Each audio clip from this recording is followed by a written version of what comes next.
Applications of MEDUSA edged weapon system with empty hands, part 2, because I didn't explain some stuff and I didn't like the way that video worked last time. It was a little chaotic. But I want to start with what I call the self-defense triangle. And if you look here, most of this triangle, this bottom part, is filled with soft skills, boundaries, awareness, avoidance, and your lifestyle choices. Doesn't mean you have to change your lifestyle. It just means you have to understand the dangers that you might face if you habitually do things like going to establishments where there's heavy drinking, etc. Like, there's so many things you can do, so many habits you can change that will help build your personal safety.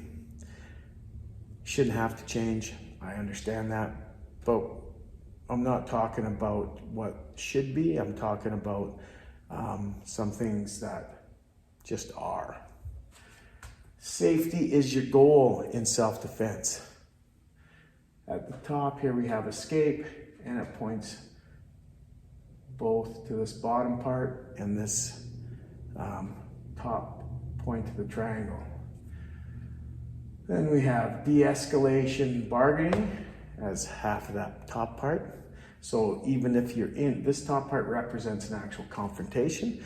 If you're in a confrontation often, especially if it's an ego-based social violence situation, de-escalation can work if you do it skillfully. Bargaining can work, especially if you understand the goal of the person who wants to do violence to you. And if it's not worth your life, you may as well give it up. Well, your car keys, depending on the situation, you may as well give it to them. But I leave that up to you because it's your choice. And then if you put up a fence or you say, that's it, and you give consequences, you got to mean those consequences. Randy King, when he was visiting us, said repeatedly, consequences without actual consequences, without following through, are just requests, right? If you say, stop that or I'm going to hit you, but you don't mean it, that's just a request. All right, so as you can see, the very top part is violence. And that could be various levels of force, right? You have to scale your use of force to the situation at hand. So when we train these hyper-violent combatives systems, they're only for the very worst situation. They're only for something that most people, at least in my country, in my culture, never face. Statistically, different populations in our country face violence at different rates. 60 to 80% of violence comes from people you know. That's just the fact. Children face violence at an alarming level from family members. Violence is different for every different dynamic in our culture, right? Everybody faces it differently. I, as a white, elderly male living in a suburban setting, have a much different experience than somebody living in the inner city or somebody living in any different social environment we have in our culture, in our country. I won't speak for anybody else because I only know my experience. Now, if you base your entire self-defense on physical violent skills, then you're actually taking something that has a stable base and turning it upside down and making a wobbly base, an unstable base. You have to understand this and still practice this, in my opinion. You can see by the level of force that I am practicing to use and the dirty tactics I am training that this is not just for your average ego-based stand up and fight kind of bullshit that young men want to get into. This is for me protecting myself and having to escape and using tactics that are brutal.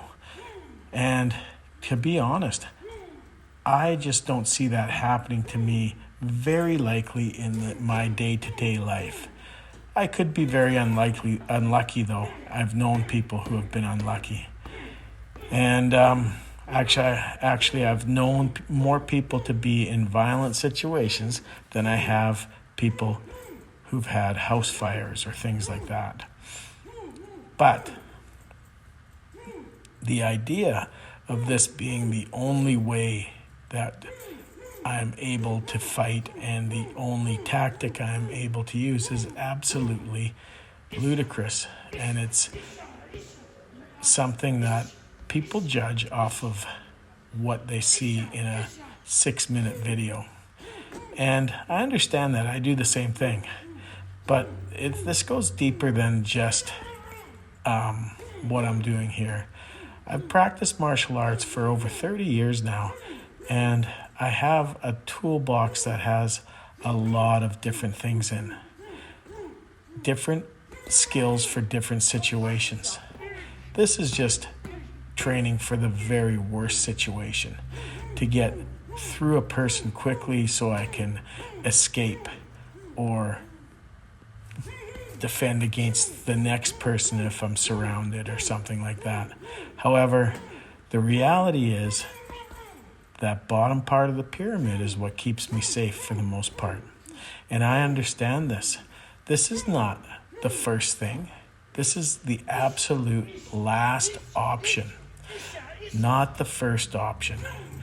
And that's another thing that must be understood with Medusa. The reason it is called Medusa is because of the ugly consequences that will happen if you are ever forced to use it. And anybody who would make a high level of force their first option is likely to get into trouble with law enforcement. And more than likely, they are probably criminals. But if you want to counter criminals, you need to know the kind of violence you might be up against. Nobody wants to fight with you. They want to overwhelm you.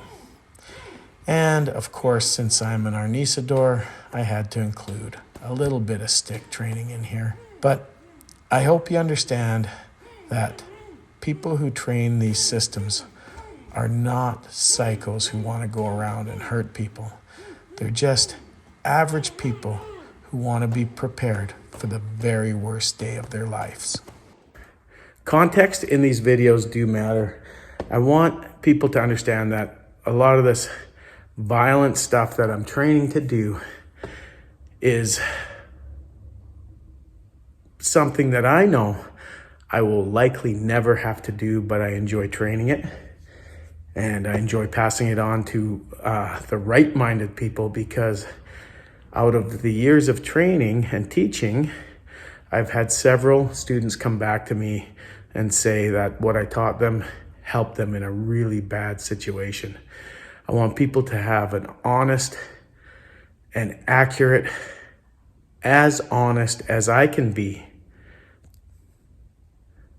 because I'm only coloring the lens of violence with my experience, and the mentorship I've had come to me.